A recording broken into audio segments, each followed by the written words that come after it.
Salut tout le monde, c'est Sandrine, co-créatrice du programme 18 vertus pour plus de sens. Alors, pour ceux qui voient cette vidéo, qui se demandent de quoi je parle, eh bien, nous avons mis en place, Amy et moi, un programme incroyable qui permet de remettre plus de présence, plus de conscience et plus de sens dans notre quotidien, et ce, à partir d'un simple mot. Ce mot, c'est une vertu que je propose chaque semaine, sur laquelle je propose des exercices et qui nous permettent d'avoir une autre perception du monde et aussi d'élever notre conscience. Alors, je vous invite à nous rejoindre si ce n'est pas encore fait sur 18vertus.com pour vivre cette aventure avec nous. Et je vous fais cette petite vidéo dans le cadre de ce bilan de chaque semaine que je fais avec vous, où on partage ensemble qu'est-ce qui s'est passé, comment on a vécu cette vertu, qu'est-ce que ça nous a appris, qu'est-ce que ça nous a apporté. Alors nous sommes dans la 6e semaine, c'est la semaine de la véracité, où je vous ai proposé d'être vraiment vous-même, d'être vrai, de cesser d'être gentil, mais de pouvoir vraiment répondre à ce qui vous convient et ne pas accepter des demandes qui ne vous conviennent pas. Alors, comment ça s'est passé pour vous? Qu'est-ce qui a été justement plus difficile? Quels ont été les challenges par rapport au fait d'être vrai? Ça ramène aussi à la sincérité, cette vertu qu'on a déjà vue il y a quelques semaines. Comment ça s'est passé? Qu'est-ce que vous avez vécu? Est-ce que vous avez partagé ça avec les gens autour de vous? Est-ce que la véracité a été quelque chose pour vous-même cette semaine, ou est-ce que ça a été quelque chose que vous avez partagé avec vos proches, la personne que vous aimez, vos enfants? Dites-moi tout ça en commentaire. Moi, je voudrais vraiment savoir comment vous vivez cette aventure, cette expérience, ce processus de transformation. Eh bien, pour ma part, je peux vous dire que moi, je suis complètement tombée dans le panneau. Parce que j'ai vécu une situation avec mon mari que je connais depuis de très nombreuses années. Mais nous travaillons ensemble que depuis 2 ans. Donc, on a beaucoup à apprendre par rapport à ça, à s'adapter l'un à l'autre en termes de communication. Et c'est vrai qu'on a du mal à mettre une limite entre la vie privée et la vie professionnelle. Quand on est entrepreneur, qu'on travaille ensemble en tant que couple, c'est pas évident.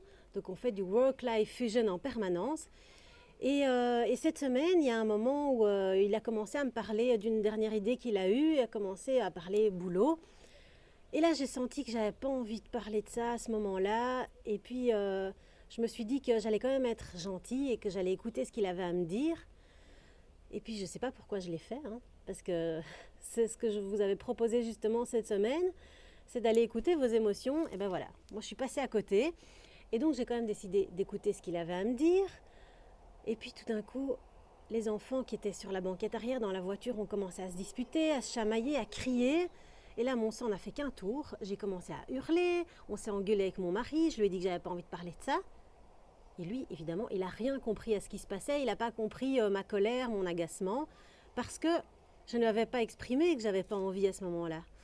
Donc, on a laissé un petit peu la tension diminuer, vous savez ce que c'est que quand on s'engueule dans un couple.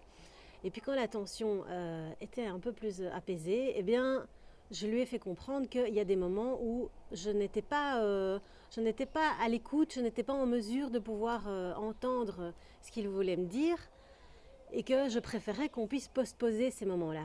Et en fait, j'avais peur qu'il me juge par rapport à ça, qu'il ne soit pas satisfait, qu'il soit déçu de cette attitude-là de moi. Et donc, je n'osais pas lui dire. Et donc, j'ai quand même voulu être gentille, l'écouter, et puis finalement, ça s'est quand même soldé en une engueulade. Et donc, finalement, quand je lui explique ça, que je suis tout à fait vraie avec ce que je ressens, je me rends compte qu'en fait, mon mari, mon associé, il peut très bien entendre ça, il peut très bien comprendre ça. Donc ça a été une grosse prise de conscience, un apprentissage pour moi de me dire il ne faut pas attendre que les choses éclatent. On peut très bien commencer par dire ça ne me convient pas, je n'ai pas envie de ça maintenant, on remet ça à plus tard quand je serai plus disponible, ce sera mieux pour moi et pour toi. Et voilà, on pourra faire ça dans de meilleures conditions et même probablement aboutir à une discussion efficace.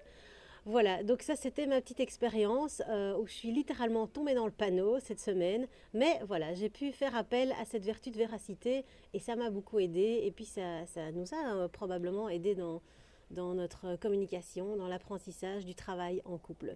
Alors je ne sais pas si cette petite histoire, si ça vous parle, si ça peut vous aider, peut-être que vous avez vécu des choses similaires. Alors partagez en dessous de la vidéo avec moi, dites-moi ce que vous avez vécu, comment vous avez dépassé ça.